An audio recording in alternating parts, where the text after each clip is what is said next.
A very good evening to all of you present here. I am your biology educator अपेक्षा सिंह।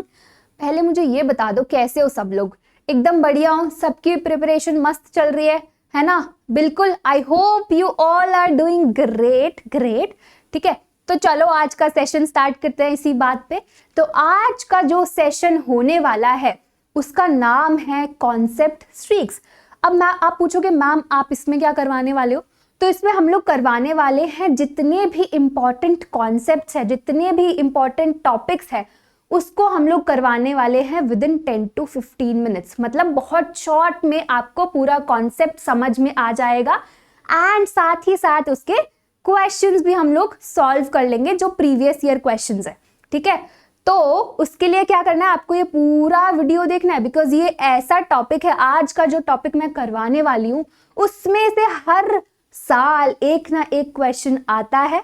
तो मतलब एक question is equal to 4 marks. तो अगर 4 marks पक्के करने हैं तो पक्का ही आपको ये सेशन देखना पड़ेगा, पूरा सेशन देखना पड़ेगा। एंड सेशन स्टार्ट करने से पहले क्या करना है, आपको लाइक कर दो वीडियो को अगर आपने लाइक नहीं किया है। And if you are new to this channel तो आप सब्सक्राइब भी कर दीजिए। ठीक है, चलो इसी बात पे स्टार्ट करते हैं आज का सेशन। तो आज का जो सेशन है, आज का सेशन है, it's a very interesting topic. ठीक है, जो है ईसीजी, इलेक्ट्रोकार्डियोग्राम। ठीक है, इसके बारे में हम लोग पढ़ने वाले हैं। तो पहली बात, सबसे पहला क्वेश्चन आता है मैम ईसीजी होता क्या है? तो इट्स फाइन बच्चों, मैं बता रही हूँ, टेंशन लेने की जरूरत नहीं है। What is ECG? आपने बता दिया कि इलेक्ट्रोकार्डियोग्राम तो है, पर है क्या एक्चुअली में, डेफिनेशन क्या है? तो अगर मैं डेफिनेशन की बात करूं ईसीजी की, so it's a recording of electrical activity of heart. ठीक है, it's a electrical activity of heart. Electrical किसकी? हार्ट की। Electrical activity of heart.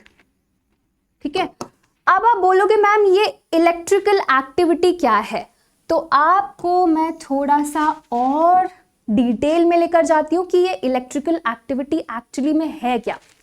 तो सपोज जितने भी हमारे ऑर्गन्स है, जितने भी ऑर्गन सिस्टम है हमारी बॉडी में, उसको कौन कंट्रोल करता है? ब्रेन, है ना? ब्रेन कंट्रोल करता है जितने भी हमारे ऑर्गन सिस्टम है, जो भी उसका फंक्शन है। बट जो हार्ट है, हार्ट के पास सुपर पावर्स है। इट्स खुद जनरेट कर सकता है। ठीक है, अपने इंपल्सेस खुद जनरेट कर सकता है। दैट्स व्हाई इट्स जो इंपल्सेस है, जो इंपल्सेस वो जनरेट कर रहा है, that is the electrical activity of heart. ठीक है, फिर क्या होता है, इलेक्ट्रिकल एक्टिविटी किस में कन्वर्ट हो जाती है? मैकेनिकल एक्टिविटी में। किस में कन्वर्ट होती है? मैकेनिकल एक्टिविटी में। मैकेनिकल एक्टिविटी मतलब कॉन्ट्रैक्शन एंड रिलैक्सेशन। ठीक है, कॉन्ट्रैक्शन एंड रिलैक्सेशन, सबको पता है हार्ट कॉन्ट्रैक्ट करता है, रिलैक्स करता है ना? चलो, तो सबको समझ में आ गया। It's a recording of electrical activity of heart. क्या? इलेक्ट्रोकार्डियोग्राम। ठीक है, यहां तक सब कुछ क्लियर है, सबको समझ में आ गया इलेक्ट्रिकल एक्टिविटी क्या होता है। ठीक है, अब एक चीज जो बहुत कंफ्यूज करती है बच्चों को, वो है दो वर्ड्स है, that is electrocardiogram and electrocardiograph. ठीक है, अब इसमें कंफ्यूजन क्या है? कंफ्यूजन है जो हमारा इंस्ट्रूमेंट है, इसको हम बोलते हैं इलेक्ट्रोकार्डियोग्राफ। क्या बोलते हैं इसको? इलेक्ट्रोकार्डियोग्राफ, है ना? एंड जो ये ग्राफ है इसको हम बोलते हैं इलेक्ट्रोकार्डियोग्राम। अब समझ में आया कंफ्यूजन क्या है?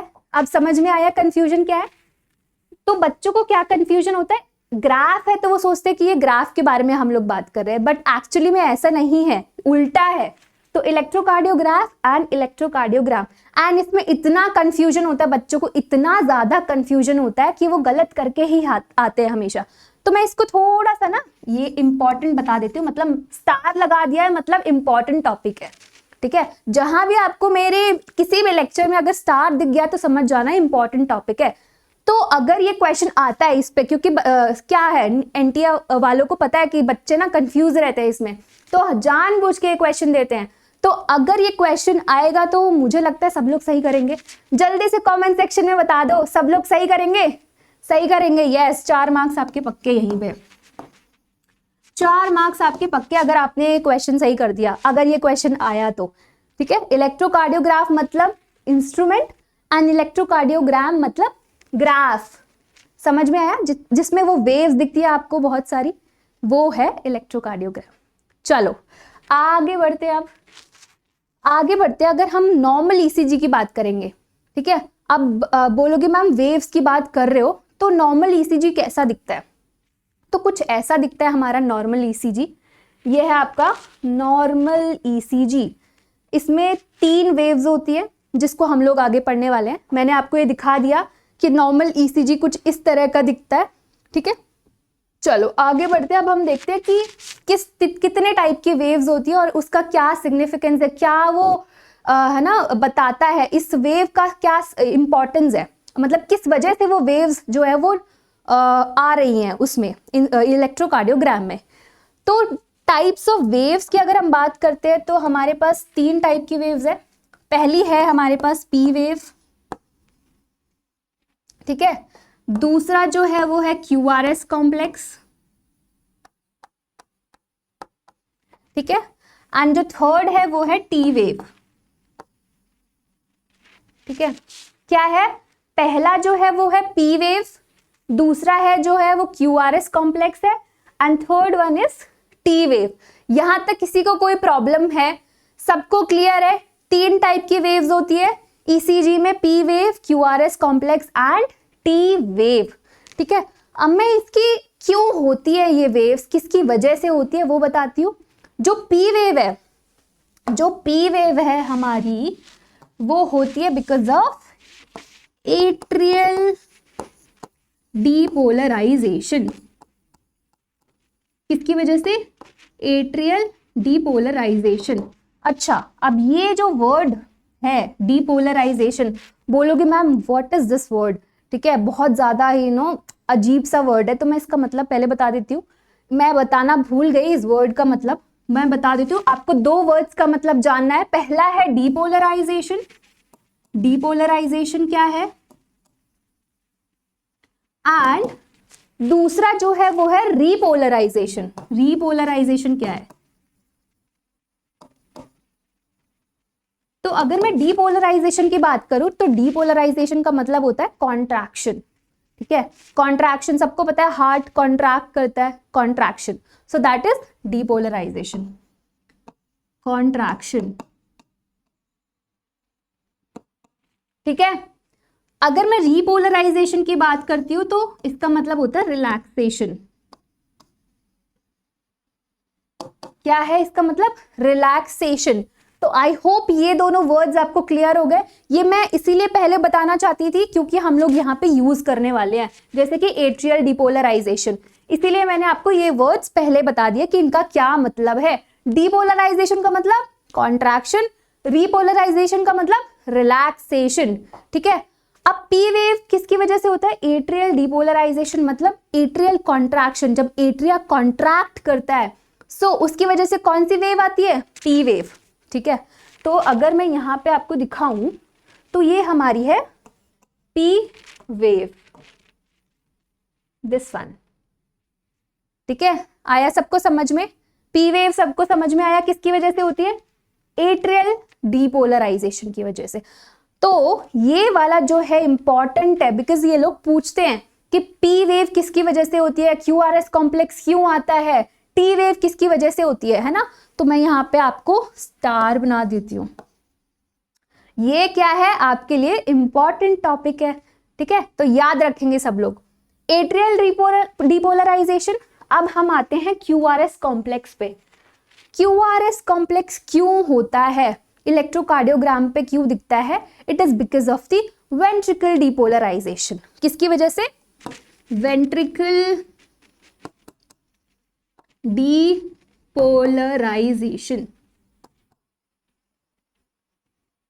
मतलब जब वेंट्रिकल कॉन्ट्रैक्ट करता है उसकी वजह से जो वेव राइज होती है उसको हम बोलते हैं QRS कॉम्प्लेक्स।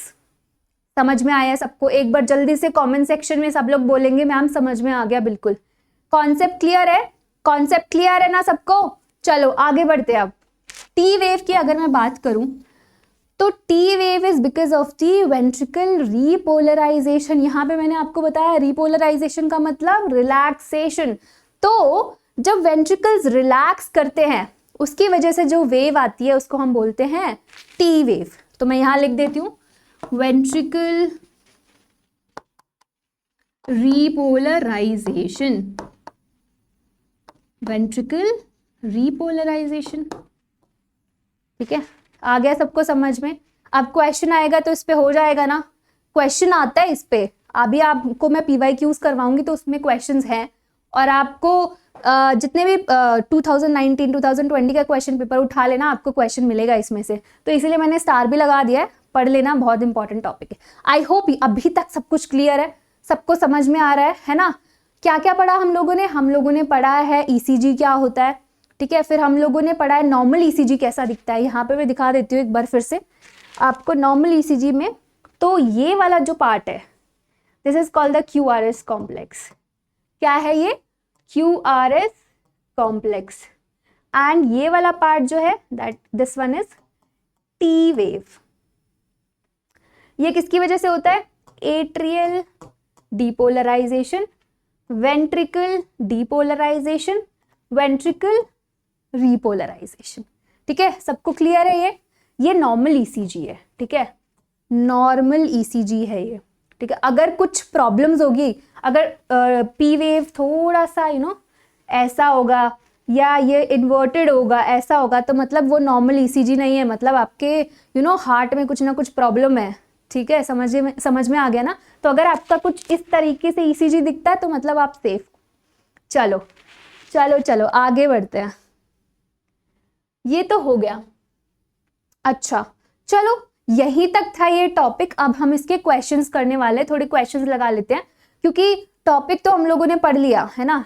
इसका ये देख लिया कितने वेव्स है, सब कुछ हम लोगों ने पढ़ लिया। अब हम लोग क्वेश्चन लगाना इज इम्पॉर्टेंट, क्योंकि पढ़ाई से कुछ नहीं होगा। जब तक क्वेश्चन सॉल्व नहीं होते तब तक मतलब समझ जाना कि आपका कॉन्सेप्ट क्लियर नहीं है। ठीक है, तो थोड़े बहुत क्वेश्चन भी लगा लेते हैं, थोड़े बहुत हम लोग क्वेश्चंस लगा लेते हैं। तो पहला क्वेश्चन देखते हैं कि पहला क्वेश्चन क्या बोल रहा है। पहला क्वेश्चन है the QRS complex in a standard ECG represent. देख लो बच्चों, मैंने बोला था, और ये क्वेश्चन आया आपके नीट 2020 में, है ना। अभी मैंने आपको पढ़ाया, मैंने वो इंपॉर्टेंट पॉइंट भी लगवाया है। ठीक है, मैंने बोला था ना वो इंपॉर्टेंट है। तो फर्स्ट ऑप्शन देखते हैं। First option is repolarization of auricles. अच्छा, एट्रिया को हम लोग ऑरिकल्स भी बोलते हैं। Depolarization of auricles, depolarization of ventricles and repolarization of ventricles. उसने बोला QRS कॉम्प्लेक्स। QRS कॉम्प्लेक्स किसकी वजह से होता है? कौन सा ऑप्शन सही है जल्दी से बताओ, 3 सेकेंड्स का टाइम मिलेगा। ठीक है, सब लोग कमेंट सेक्शन में जरूर बताएंगे जो लोग ये वीडियो देख रहे हैं। तो क्या है इसका करेक्ट आंसर? जल्दी से फटाफट से कमेंट सेक्शन में मुझे मिलना चाहिए। ठीक है, तो correct answer is depolarization of ventricle. ठीक है, अभी मैंने आपको पढ़ाया कि जो QRS कॉम्प्लेक्स बनता है because of the depolarization of ventricles. यहाँ पढ़ाया था मैंने आपको, यहाँ पे पढ़ाया था मैंने आपको वेंट्रिकल डीपोलराइजेशन। ठीक है, चलो फर्स्ट क्वेश्चन क्लियर है आपको? फर्स्ट क्वेश्चन क्लियर है। अब हम चलते हैं सेकंड क्वेश्चन पे। सेकंड है match the column 1 with the column second. क्या है? हमें मैच करना है। एंड ये है P wave, QRS complex, T wave, reduction in the size of T wave. अब इनको मैच करना है हमें कॉलम सेकंड से। तो P वेव किसकी वजह से होता है? P वेव होता है एट्रियल डीपोलराइजेशन। तो यहाँ पे है एट्रियल डीपोलराइजेशन ऑफ एट्रिया। तो हमारा A का आ गया, एक मिनट, थोड़ा सा कलर चेंज कर लिया जाए ताकि आपको अच्छे से दिखे, है ना। तो P वेव ए का हो गया आपका 4th, ठीक है।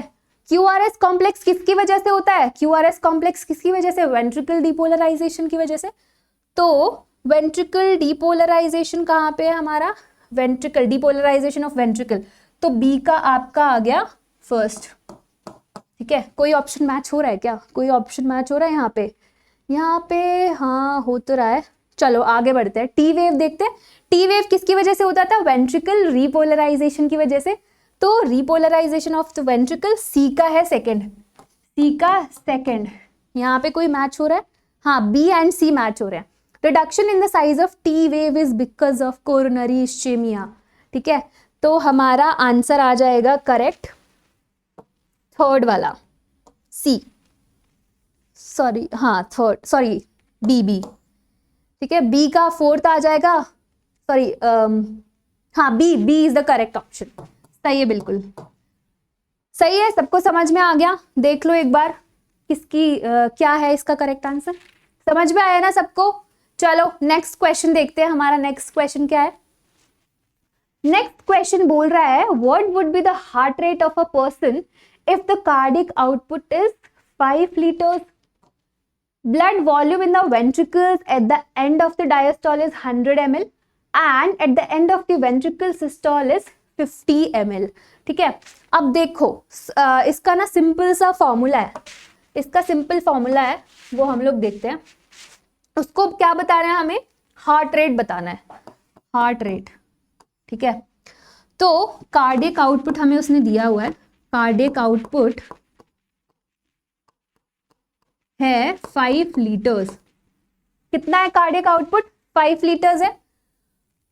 उसने हमें दिया है blood volume in the ventricle at the end of the diastole, मतलब एंड डायस्टोलिक वॉल्यूम दिया हुआ है, and diastolic volume which is 100 ml, ठीक है। अच्छा आगे क्या बोलता है? आगे देखते हैं। And at the end of the ventricle systole is 50 ml, तो उसने एंड सिस्टोलिक वॉल्यूम भी दिया हुआ है विच इज 50 ml। आपको निकालना है हार्ट रेट, ठीक है। तो चलो इसका फॉर्मूला देखते हैं। फॉर्मूला बहुत सिंपल है कार्डियक आउटपुट का। कार्डियक आउटपुट का फॉर्मूला है स्ट्रोक वॉल्यूम इनटू में हार्ट रेट, ठीक है। अब आप बोलोगे स्ट्रोक वॉल्यूम कैसे निकाले? हमारे पास हमें हार्ट रेट निकालना है, कार्डियक आउटपुट दिया हुआ है, स्ट्रोक वॉल्यूम निकालना है। तो स्ट्रोक वॉल्यूम निकालने के लिए आपका जो फॉर्मूला है, स्ट्रोक वॉल्यूम निकालने के लिए आपका जो फॉर्मूला है that is and diastolic volume minus and systolic volume. तो एंड डायस्टोलिक आपका है 100 ml एंड सिस्टोलिक वॉल्यूम आपका है 50 ml। तो कितना हो गया ये? 50 ml क्या? स्ट्रोक वॉल्यूम, ठीक है। 50 ml आपका स्ट्रोक वॉल्यूम हो गया। अब इस वैल्यू को मैं यहाँ पे डाल सकती हूँ और मेरे को हार्ट रेट मिल जाएगा। तो कार्डियक आउटपुट कितना दिया हुआ है? 5 लीटर्स। इसको मैं ml में कन्वर्ट कर देती हूँ क्योंकि ये दोनों वैल्यूज ml में है। तो 1 लीटर में 1000 ml होता है, तो 5000 ml, ठीक है। ये आ गया, इतना समझ में आ गया। अब हम सारी वैल्यूज को पुट कर देते हैं। यहाँ पे आ जाएगा आपका 5000, ठीक है। स्ट्रोक वॉल्यूम कितना है? 50 एंड हार्ट रेट हमें निकालना है। तो 5000 अपॉन में 50 ml, यहाँ पे हार्ट रेट तो आ जाएगा आपका 100 बीट्स पर मिनट। समझ में आया? इतना सबको समझ में आया? हार्ट रेट हमने निकाल दिया 100 बीट्स पर मिनट। समझ में आ गया यहाँ तक? तो आपका डी वाला ऑप्शन सही हो जाएगा, डी वाला ऑप्शन सही हो जाएगा। कैलकुलेशन सबको समझ में आ गई ये वाली, है ना? सारे बताएंगे कमेंट सेक्शन में कि मैम कैलकुलेशन बिल्कुल समझ में आ गई है। चलो नेक्स्ट क्वेश्चन पे बढ़ते हैं। अगर कोई डाउट हो, कोई भी क्वेश्चन है, आप कमेंट सेक्शन में डाल सकते हो, मैं पढ़ लूंगी। समझ में आया? चलो नेक्स्ट क्वेश्चन देखते हैं। नेक्स्ट क्वेश्चन हमारे पास डायग्राम है। तो तो क्या बोलता है ये क्वेश्चन देख लेते हैं हम लोग। The diagram given here is a standard ECG of a normal person. मतलब उसको कोई ना दिल का कोई बीमारी नहीं है, वो बिल्कुल नॉर्मल पर्सन है और नॉर्मल ईसीजी दिया हुआ है उसका। The P wave represent the, बहुत इजी क्वेश्चन है यार, अभी तो बताया था। पी वेव क्या होता है? पी वेव पहला ऑप्शन है beginning of the systole, end of the systole, contraction of both the atria, and D is initiation of ventricle contraction. ये आपका है 2013 में। तो पी वेव किसकी वजह से होता है बता दो जल्दी कमेंट सेक्शन में। P wave is because of the contraction of both the atria, ventricle depolarization. ठीक है, आ गया सब लोगों को समझ? ठीक है, चलो तो आज का सेशन हम लोग यहीं खत्म करते हैं। आई होप आपको ये समझ में आया होगा, क्वेश्चंस भी आपसे सॉल्व हुए होंगे। अगर सॉल्व हुए हैं और समझ में आया होगा तो प्लीज कमेंट सेक्शन में मुझे जरूर बताना, मुझे बहुत अच्छा लगेगा। ठीक है ना? हाँ, उसके लिए पर क्या करना है आपको, सब्सक्राइब करना है इस चैनल को, लाइक करना है इस वीडियो को and hit the bell icon. ठीक है, सब लोग सब्सक्राइब करेंगे पक्का से, है ना? चलो आज का सेशन हम लोग खत्म करते हैं। Thank you so much everyone and bye bye, take care.